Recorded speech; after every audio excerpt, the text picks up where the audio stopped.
Hi, this is Andrew Klavan on The Culture. Welcome to the Department of Homeland Security, where we're fully committed to the safety, protection, and continued health of the Department of Homeland Security.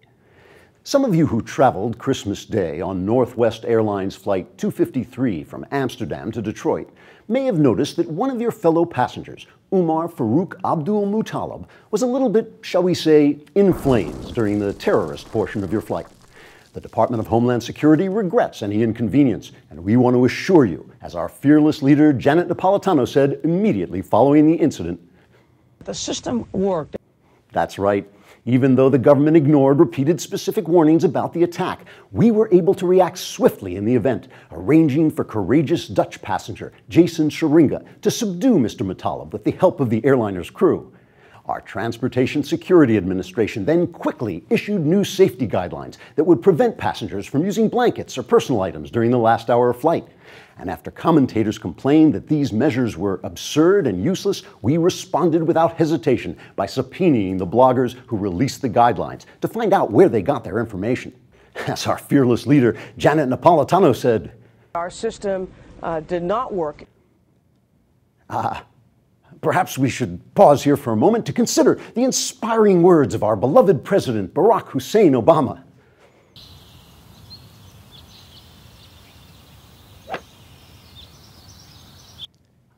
Let me personally reassure you that even as we speak, the Department of Homeland Security is devising a number of powerful new security measures to protect you in the air. 1. We are canceling all future Christmases. This attack took place while many of us in America were worshiping a God of universal love, forgiveness, and peace. How culturally insensitive of us to exclude other sorts of gods. This kind of chauvinistic behavior is exactly why the Prophet Muhammad quoted Allah as telling Muslims, when you meet the unbelievers, strike off their heads. Because he knew there would be a culturally insensitive America. Because he was a prophet. 2. In a secret program of sweeping scope, we're going to be stationing dozens of courageous Dutch passengers on all international flights that include flaming terrorists. Cleverly, to keep the Dutch identities of these flying Dutchmen secret, they won't speak Dutch or smoke marijuana while in flight, and will only be recognizable to each other because they'll look like this. 3. Ow! Don't panic. Everything's under control. We'll just move directly on to number 4. 4.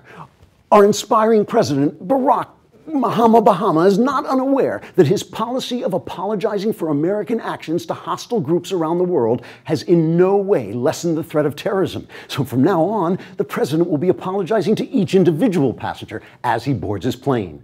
I'm sorry we're free and you're slaves. I'm sorry we're civilized and you're medieval. I'm sorry we're decent and you're murderous scumbags. And so on.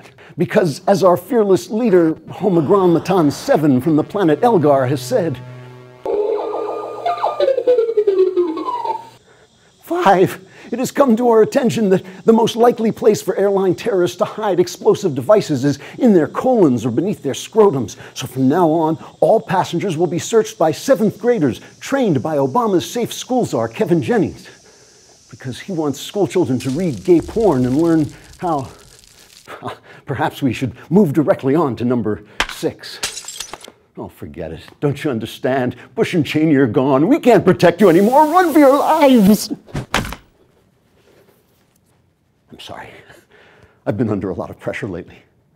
But don't worry. I'm transferring out of Homeland Security. From now on, I'll be arranging your medical care.